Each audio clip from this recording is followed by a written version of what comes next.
Welcome to Pay Attention, a podcast guiding you from the chaos of the mind to the clarity of the heart.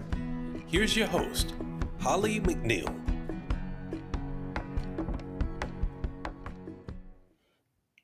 Hello and welcome. I am super excited today as a follow-up from last week's episode. If you saw it with Margaret Ard-Cadigan, she mentioned watching one of my previous episodes back in the archives, and a lovely, lovely young lady who is here today. We've decided to go back to the archives, show her episode. So on stage live with me right now is Cheyenne Moore. Cheyenne, thanks for coming today. Hello, I'm Holly McNeill, and welcome to another episode. There we go. See when you're live. Hi, how are you? I'm doing wonderful. How are you? Now that we had that little hiccup. Margaret was so impressed with your episode. As the viewers who watched last week may recall, her episode was called "You're Not Crazy, You're Connected," and all about embracing the paranormal. And when you talked about your experience of it, she was blown away. So unless you have something to say, we're going to show that now. And we will be here in the background for comments. We can come back at the end. So if you guys have any comments for Cheyenne, questions, please feel free to put them in the chat, and we'll be back at the end. Sound good, Cheyenne? Anything you want to brace them with, warn them about? You've said it all perfectly. I'm just happy to be here. And if you have any questions, that's what we're here for. All right. So please enjoy this beautiful episode. I know I will. Hello, I'm Holly McNeill, and welcome to another episode of Pay Attention. Thank you so much for being here.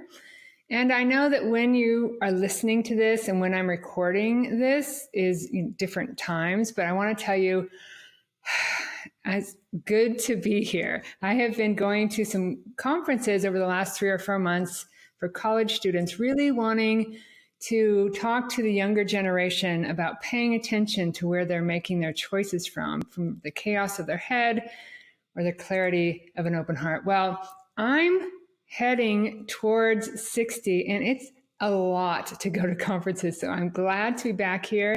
And today I have an amazing speaker who was one of the first. She has her own podcast, and one of the first podcasts that I was ever on. But what blows me away about her is that she's so young and vibrant, and she started to understand how much more there is to living than just this human experience at a very young age. So welcome, Cheyenne Moore. Cheyenne, thank you so much for joining me today.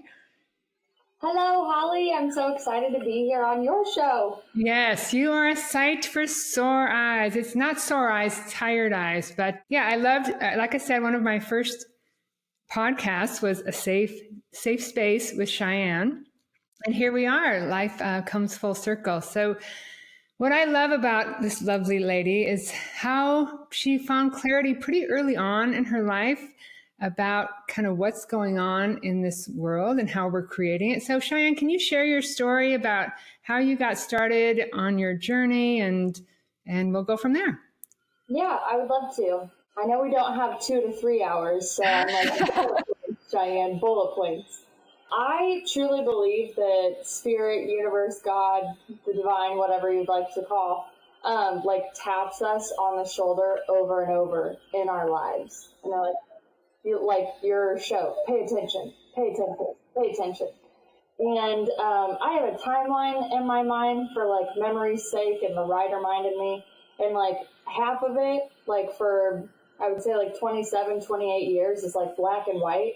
It doesn't mean that there's not a lot of really good memories, a lot of good experiences that I had.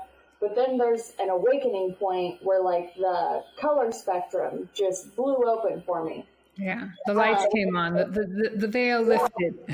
Tell us about it. Exactly. So mine is very trippy. I think everybody has a really cool awakening story. Mine, I don't know if I'm just way too into the details about it, but it was about 2 weeks before my wedding. I'm coming up on, I think, 6 years of it. I'm getting ready to celebrate 6 years of my wedding and then 6 years of my awakening. So they were really happening super close. Easy to remember. Definitely. And I like celebrating both, but my awakening, I will always love to celebrate like more than anything in my life, because it really was like a revival and a resurrection of myself. But most of Beautiful. those things were like religious terms that I was growing up with. So I try to like take the etymology of that back really bad for the awakening of the self. So to get into the most simple details I possibly can, for anybody that's never had a Kundalini awakening, it feels like somebody dosed you with shrooms and forgot to tell you. It's absolute bliss. It really is.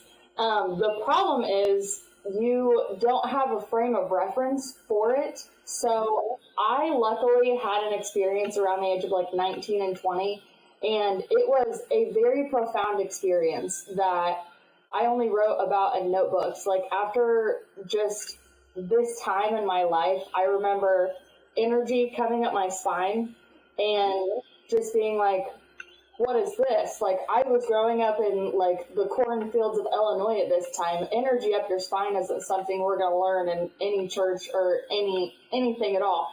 But something like expansive in my body was really happening at that time. I wrote it all down in a notebook and kind of just continued on with life.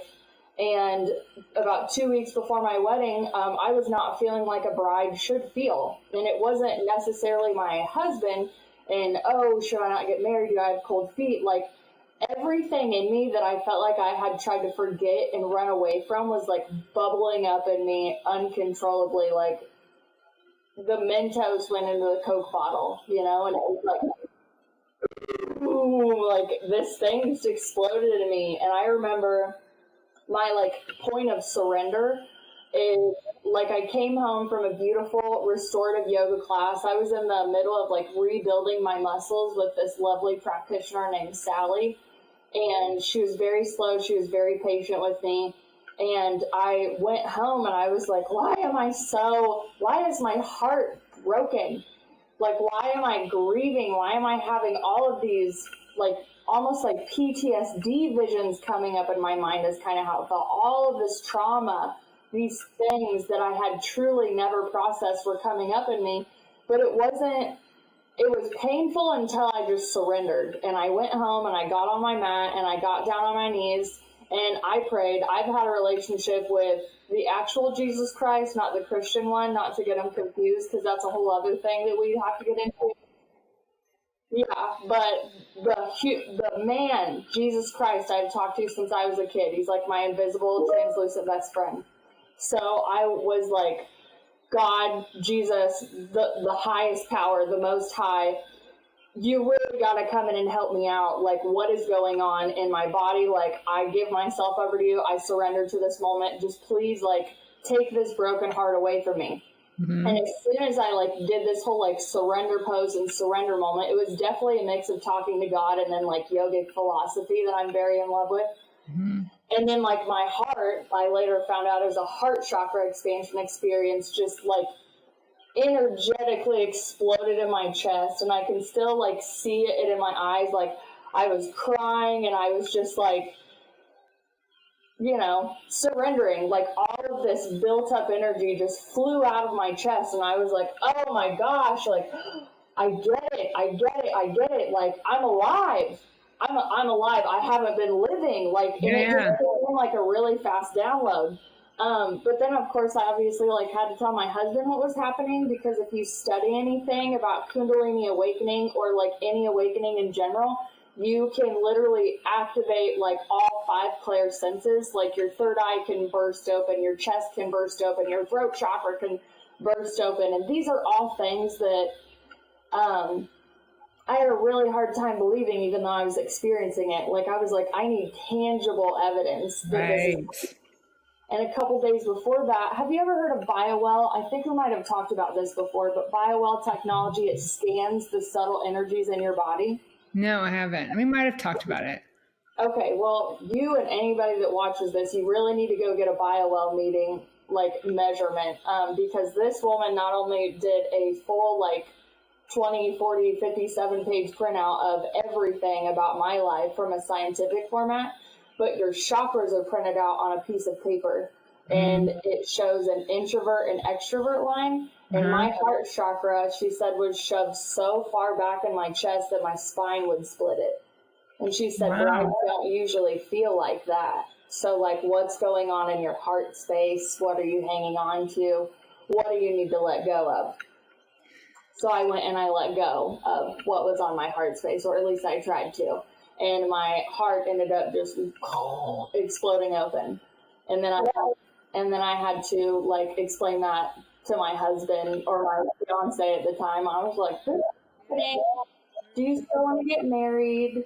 It's okay, I would leave me too. You know, like, well, let's talk about that. Let's back up the truck a little bit. This type of awakening is really kind of what we're here to do, right? And it's different for everyone. I've had people on the podcast, you know, I had Vince, Gangster Vince, I call him now Saint Vince, who, you know, overdosed and thought there had to be better. And people like you who have these moments, right? There's just chakra opening. And for me, it was more of a step-by-step, methodical, had a question, here's the answer, I have a question, here's the answer, I have a question, here's the answer. And then one day, after unraveling enough of it, I looked over and like, wait, that's not who I am.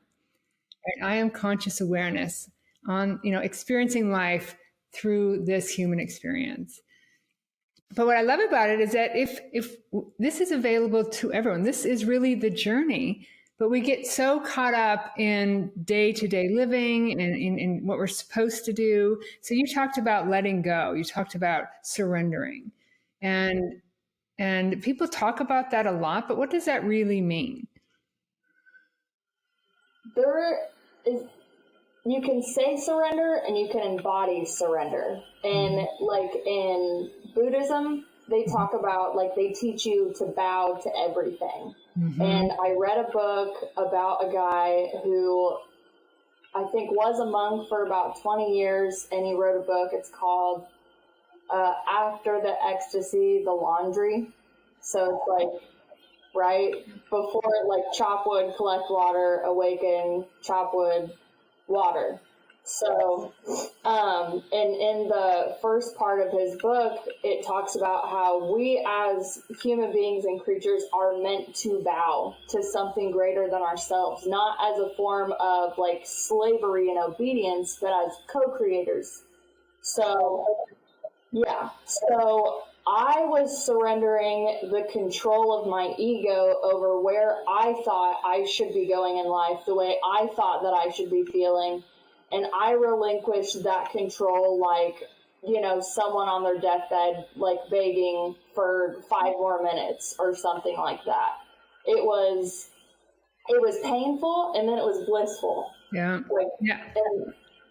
I love the way you explain that, because really, unless you really work on awakening here, it is your deathbed where you have to let everything go, you know, and it's that I've been reading the Cliff Notes to A Course in Miracles. There's a book called Accept This Gift.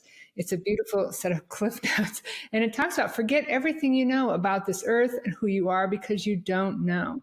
And our mind is so powerful. Our mind creates our world. It's so powerful. It's how we get caught in it. But a mind that serves spirit or serves the higher power or universe is always joyful and blissful. This is life's, God, Buddha's way of experience, of self-expression. Humanity is, right?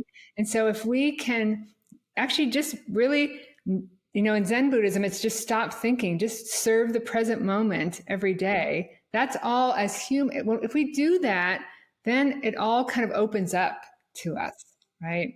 Yeah, I've really been working on that. It's been, and God, these conferences have helped me with that, trying to get up in front of students with an open heart. And when I do open my heart and talk to them, I see their eyes light up. I feel that connection to that heart chakra, but I can also immediately tell when I'm in my head, in the ego, and it just turns them off. The energy is just completely different. So it's a choice, right? My ego gets so excited. So I also love, like, the Buddhist terminology of you purify your disposition, because in, like, a lot of, I call it the new age. It's the repackage stuff that, you know, everybody kind of goes through. There are a lot of good things, but still there's a lot of things that kind of keep you, like, trapped in a cycle is what I think. And the big thing, it's like, oh, I had an ego death, and now I don't have an ego anymore. And I'm like, your ego put on a scarf. and smells That's like exactly right. If you're saying I don't have an ego anymore, then that's your ego talking. Yeah, but that's the thing is like your ego is good. It is there to protect you. So like my ego, if I don't ground myself, I'm like, oh my God, I'm so excited to be here. Please listen to everything I have to say. I only have a little bit to do and we only have 30 minutes and I'll just go off like a fire hose super fast. And like, I'll do some interviews where I'm like, oh, I think I did really good. And I'll go back and I'm like, oh, I cut the interviewer off 4 times. Oh, so like it's a constant like non-judgment that you need to be in yourself, but still okay with being open to constructive criticism from yourself and then from others. But I mean, it's a balance and it's a dance for me because like I'm coming out into the world as what I call like a grassroots person. If I didn't awaken, we wouldn't even be here right now. My podcast wouldn't exist. Right. You know, I'm sure you would have a great show, but I know that I wouldn't be here. So I love coming and speaking because I'm like, listen, I had stage fright. It was bad. It would haunt me in my dreams. I wanted to sing. I wanted to have a band. I wanted to write books. I wanted to do all this. And I was terrified of the artist in me and the power and like the grief and the way that I'd like to write. Because a lot of my writing is like deep and twisted. It's like dredging the subconscious, you know, the things that you don't tell people. And then when, like, scientifically speaking, right, like you think of the hemispheres of your brain, the left one is the masculine and the right one is the feminine. And when we're programmed through life, I found out that the left brain audits stuff and decides what goes to the right brain and what doesn't. So I think that's why I like smoking pot so much in my younger days, because it would relax the left lobe and then it would like let this little hippie come out. And be like, ooh, maybe I will go write a poem, you know, all of that. So when I got like woken up to a lot of like femininity in it, and not like feminist, like the balance of the feminine coming back in and like doing this beautiful dance with the masculine, I was reconnected with my art. And that is what really like brought me back to life in a sense, is like all of these things that I left behind to go chase the world and seek outer validation and jobs and all of that. I mean, I had to throw a match on it. There's no way that I could stay. And right. Well, it's really that. Yeah, it's that fear that's the ego, right? It's that fear that holds you back. And so it's really a letting go, I think, for me. And you said, you know, there's things that keeps us trapped, but things keep showing up because ultimately they're showing us what we need to do to set ourselves free. Right. And you've covered a lot of things from Buddhism to Kundalini to right and left hemispheres. And all of those things are all pointing us back. We are on a trajectory, whether we know it or not, we are on a trajectory back to that connection, that wholeness with each other, with the world. You know, there's only one mind, right? And within your mind, the universe exists. Right. And so if to think for the ego to think that we can control the world, this little separate Holly, when it's so amazingly powerful that we're just like a receiver experiencing it, it's like, come on. So anyone out there who really wants to explore and find that expansiveness, it's already there, right? We just clump it up in a little ball called Holly and Cheyenne until we don't, right?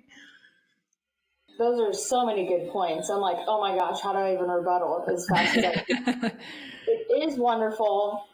I think about the pitfalls that you get to go through on your journey and how a lot of people almost feel like they don't want to talk about those, because I've had plenty of them on my journey. Me too.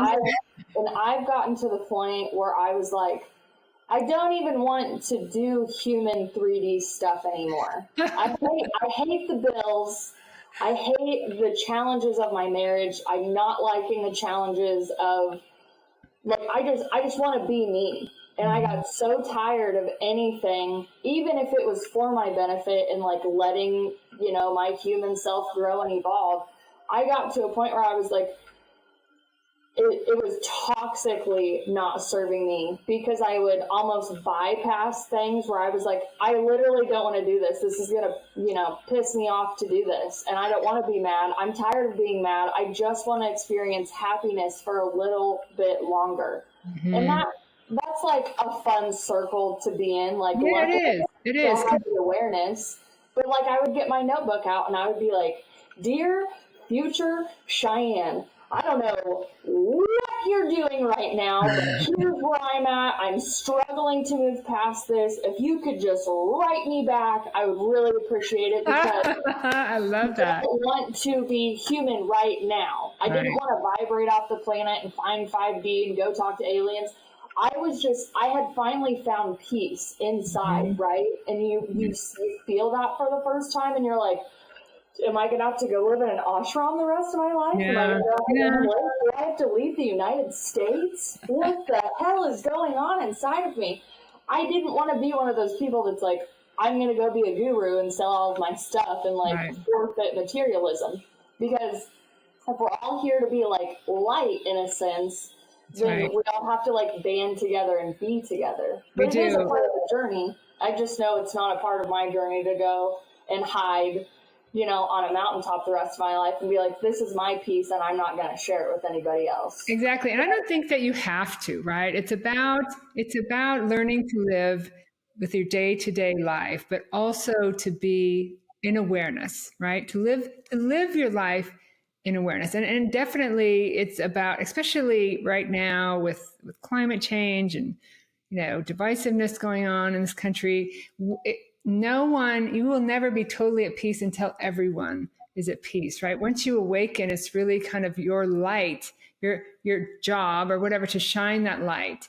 And I've had people talk about this bliss, and I've just certainly felt this bliss. And even people like Eckhart Tolle said, I don't even feel this bliss anymore, right? I feel the peace, right? It's just, maybe I'm used to it. Maybe I'm familiar with it now, but it's there, but it's, the joy is learning to live in awareness day by day and be able to be on talks like this. And so that to tell others that this is who you are and this is totally possible for you. So yeah, let's not go, sometimes when I'm at those conferences, like I'm going to go home and I'm going to lie in my bed all day. Yes. But it's a balance, right?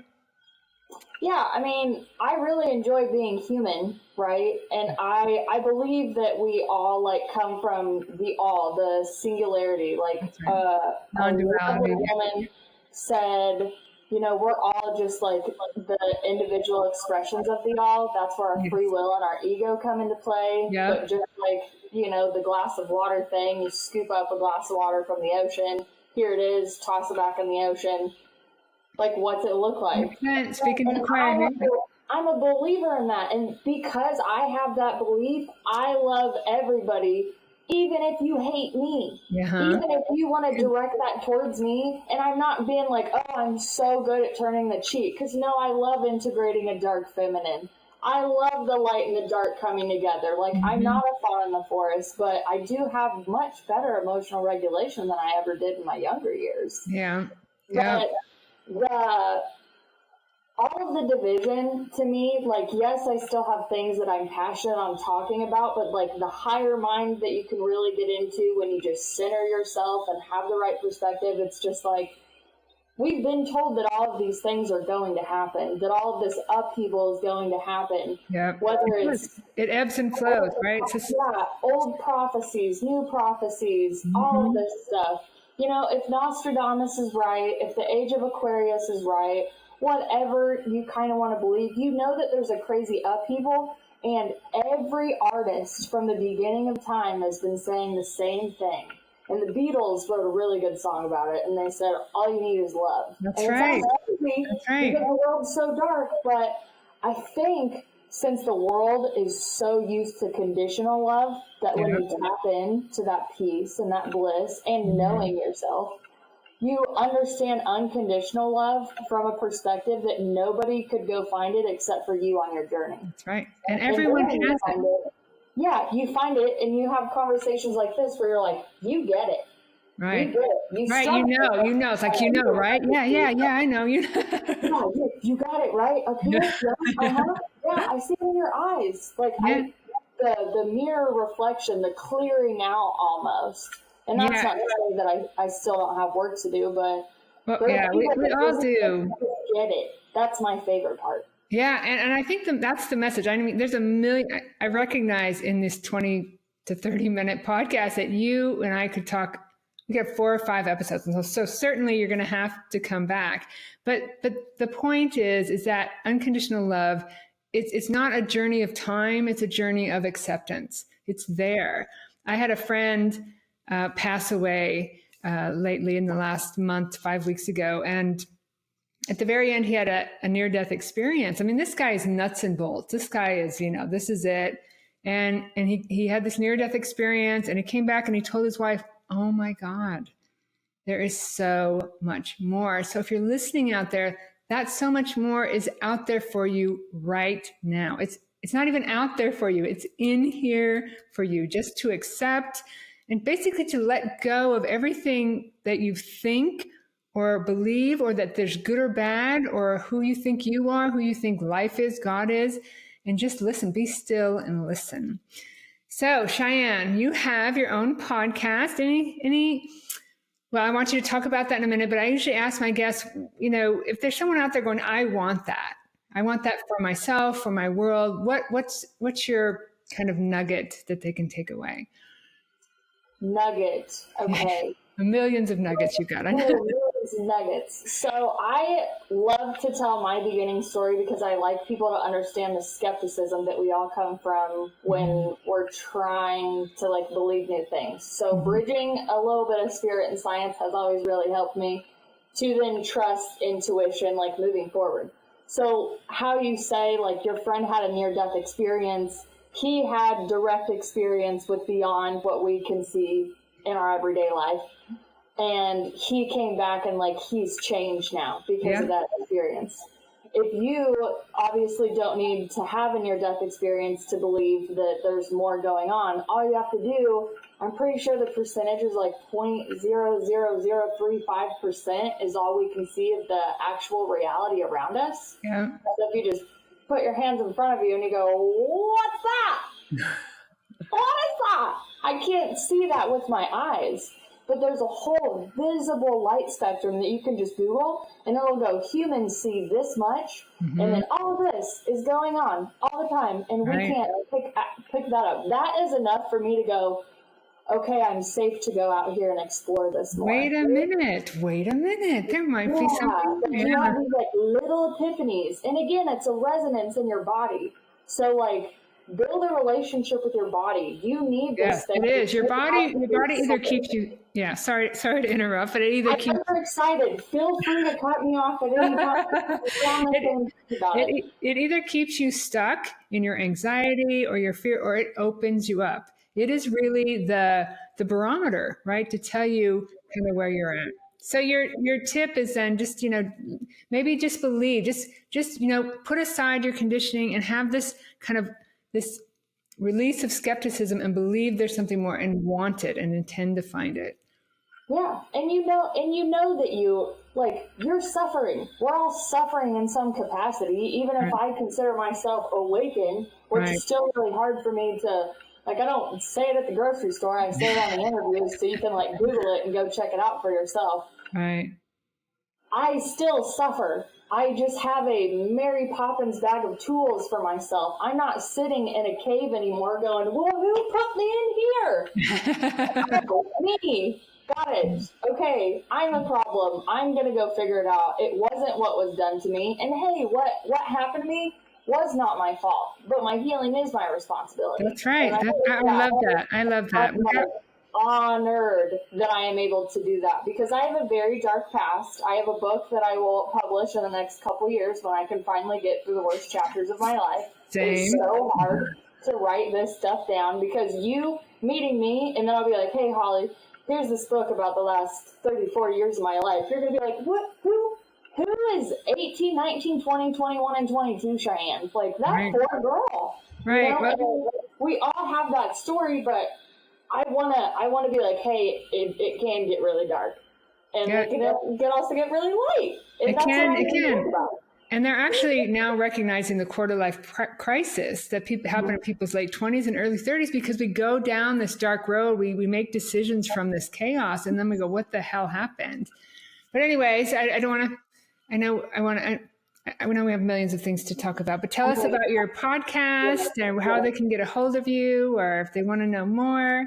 Yes, for you, my friends that I don't know yet, that I love as far as unconditionally. I made a podcast where I documented not only what I was going through, what I was learning, but I also interviewed so many other people in the world doing amazing things. It's called Safe Space with Cheyenne. I get to not only showcase music that I love at the end, modalities that I've learned, and people that I've met along the way.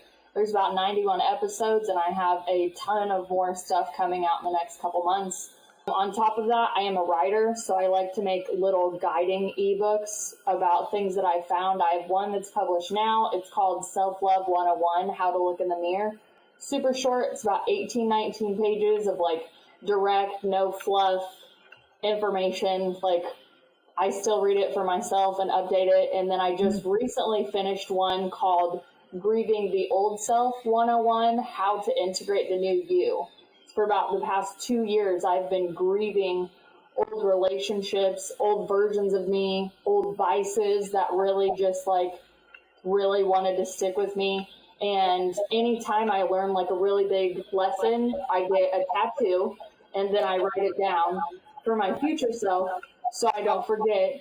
And then I decided, I should probably put this out in the world because I want to be I am a writer, and that's like my gift. I want to be like, here's my human experience. This is what I've learned. If it works for you, yes, I wrote it for you. If it's not for you, plenty of other people out there for you, babe. Yeah, that's right. It sounds amazing, and you're right. It will resonate with some people and whatever. And so I'm hoping that this episode resonates with some of you listeners out there because it's an amazing journey. It's a beautiful part of being here. It doesn't have to be one or the other, as you said, right? You can get married, have kids, do your life, but yeah, and still kind of awaken to this beautiful world that we're in. And I get, as you said, that there's dark times, but take this journey. So thank you so much, Cheyenne. Like I said, I met her early on in my kind of podcast guesting life. Beautiful soul, light. I feel the same. Yeah. So thank you. And I hope to have you back on again. Thank you for being here.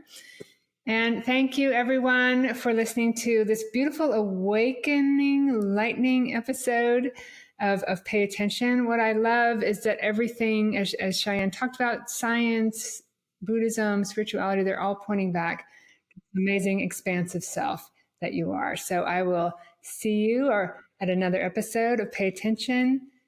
Namaste. Wow.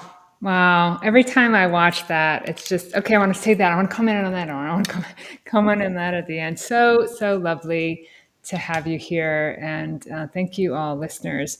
One of the things I've really learned is that if any of this really spoke to you, go back and listen over and over and over. There's a treasure trove. So is it all in there? Is it all what you remember? I think it was April of this year that we recorded this. It is amazing how much you don't remember about it. Like I remember the highlights of it, but going through, I was really cracking up at a lot of the analogies I was using because I always wanted to make it somewhat comical and somewhat really grounded for just any type of beginner. My heart is with the beginner awakenings always. So yeah, I mean, I had just a wonderful time re-listening to everything. And even when I would like quote certain books, I'm like, oh, I want to go read that book again. That was a really good one. And we can thank Margaret for she actually saw your episode and went, wow.